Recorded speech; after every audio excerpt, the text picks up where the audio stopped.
औरतों के लिए खास ये ट्रीटमेंट, हमारे जितने लॉज हैं, जितने हमारे पॉलिसीज हैं, जितने प्लानिंग होते हैं, इसमें खास कर औरतों के लिए वो सोचते हैं। जैसे गरीब औरतों के लिए self help group, micro financing, इसके बारे में सोचा गया।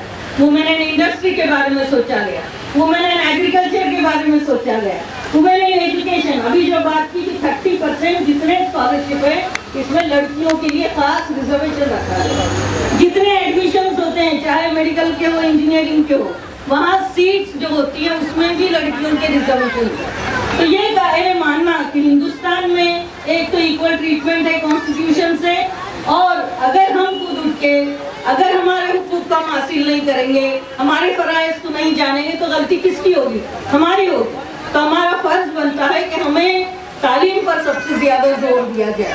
तालीम हासिल होगी तो इकोनॉमिक हो जाएगा, फिर वो खातून जो है, वो खवातीन जो है मुलाजमत करनी चाहती है या सर्विस करना चाहती है तो करें, बिजनेस करना चाहती है तो करें, और अगर न करना चाहती है, अपने बच्चों पर ध्यान देना चाहती है तो कोई भी फर्क नहीं, लेकिन उसका इकोनॉमिक एम्पावरमेंट मिल जाता है। इसी तरह सोशल एम्पावरमेंट भी इसी से मिलता है। आजकल जो है कि फ्लैट अगर लेना है तो मियाँ बीवी का नाम रहना जरूरी है, लॉज बनते हैं। लेकिन अगर आप वो जानती हो कि आपके हुकूक क्या है, अगर आप जानती हैं कि आपके फराइज क्या हैं, आपके रिश्ते अगर सही है, तो ऑटोमेटिक आपका नाम उसमें लग जाएगा और आपको जो मिलना है वो मिल जाएगा, आपकी इज्जत बढ़ेगी और सोशल एम्पावरमेंट आपको ऐसे हासिल होगा। वो जो खातून, जो खवातीन अगर पॉलिटिक्स में जाना चाहती है तो वहाँ भी रिजर्वेशन है।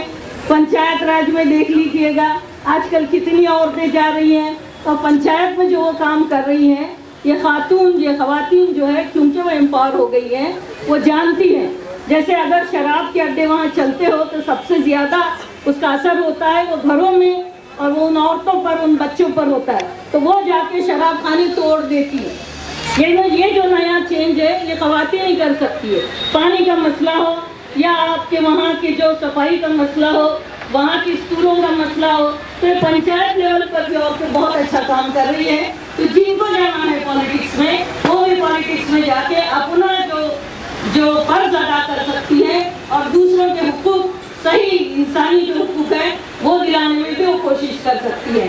तो बात ये है कि अगर खवातीन एम्पावर होंगे तो समाज एम्पावर होगा, और समाज एम्पावर होगा तो मुल्क एम्पावर होगा, और मुल्क एम्पावर होगा तो पूरी दुनिया में हिंदुस्तान का भी नाम रोशन होगा। और हम सही तरीके से विथ नॉट मॉडर्नाइजेशन से, नॉट वेस्टर्नाइजेशन, मॉडर्नाइजेशन यानी जो हमारी अपनी जो संस्कृति है, भारतीय संस्कृति के साथ, एजुकेशन के साथ, मॉडर्न टेक्नोलॉजी के साथ हम दुनिया को लीड कर सकेंगे। न कि और कोई फलसफा जहाँ की कोई उनकी संस्कृति नहीं है, जहाँ वो सही चीज को सही नहीं मानते, बल्कि उनके यहाँ तो कोई फर्क ही नहीं है सही या गलत का, कोई उन्हें उसका अंदाजा नहीं है कि क्या चीज है, घरों की क्या अहमियत है, घरों की जो इज्जत है उसकी क्या अहमियत है, वो नहीं जानते। ऐसे लोग लीड नहीं कर सकते। तो हमको लीड करना है और पूरी दुनिया को लीड करना है, और अगर लीड करना है तो इन खातून को अपने घरों से शुरू कीजिए। अपनी जो बच्ची है, अपनी बहन है, अपनी बीवी है, अपने जो रिश्तेदार हैं यहाँ से शुरू करें और उन्हें ज्यादा से ज्यादा तालीम हासिल उनको हासिल करने में कोशिश करें।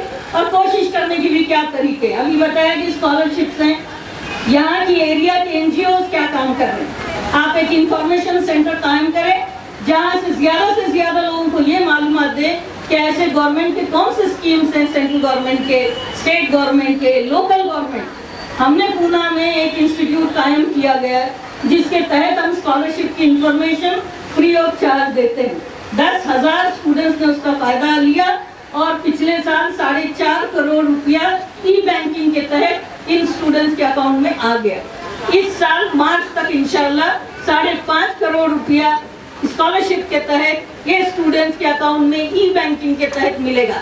वो जो इंस्टीट्यूट है उसको कुछ नहीं मिलता, लेकिन इंफॉर्मेशन देने के लिए जो खर्च करना होता है, तो यहाँ माशाल्लाह 2-4 लोग मिलके अपनी ज़कात, अपनी खैरात, अपना सदका जो ऐसे दे रहे हैं उसको सही तरीके से इस्तेमाल करें। और ये इंफॉर्मेशन सेंटर अगर आप कायम करते हैं तो तो जो इन्फॉर्मेशन हमारे पास है, मैं वो तमाम इन्फॉर्मेशन वो जिस तरीके से हम करते हैं, जो मॉडलिटी जिस तरीके से हम उसको इम्प्लीमेंट करते हैं, वो मैं देने के लिए तैयार हूँ। और मुझे यकीन है कि सिर्फ इन्फॉर्मेशन से ही आप यहाँ का जो माहौल है बदल सकेंगे, और वो बच्चे जो गरीब हैं और सिर्फ पैसों की वजह से आगे की तालीम हासिल नहीं कर सकते, वो तालीम हासिल करेंगे।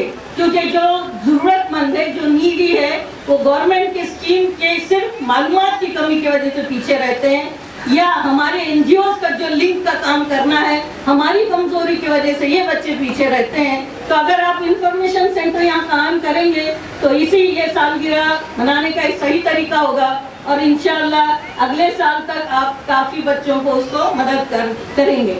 इन अल्फाज के साथ मैं फिर आप सबका शुक्रिया अदा करती हूँ, और मैं यकीन रखती हूँ कि आप में वो हज़ार वो जज्बा रहेगा, जुर्रत हो, गर्म मुंह की फिजा तंग नहीं है, मर्द खुदा मुल्क खुदा तंग नहीं है। आपको इरादा करने की ज़रूरत है, आपको पहला कदम उठाने की ज़रूरत है। फिर देखिए कि हज़ारों लाखों लोग आपके साथ आते हैं, काम करते हैं, और जब ये कहा जाता है कि जब आप हरकत करते हैं तो अल्लाह भी उसमें बरकत देता है। तो इंशाअल्लाह ये बहुत काम होगा। शुक्रिया खुदा।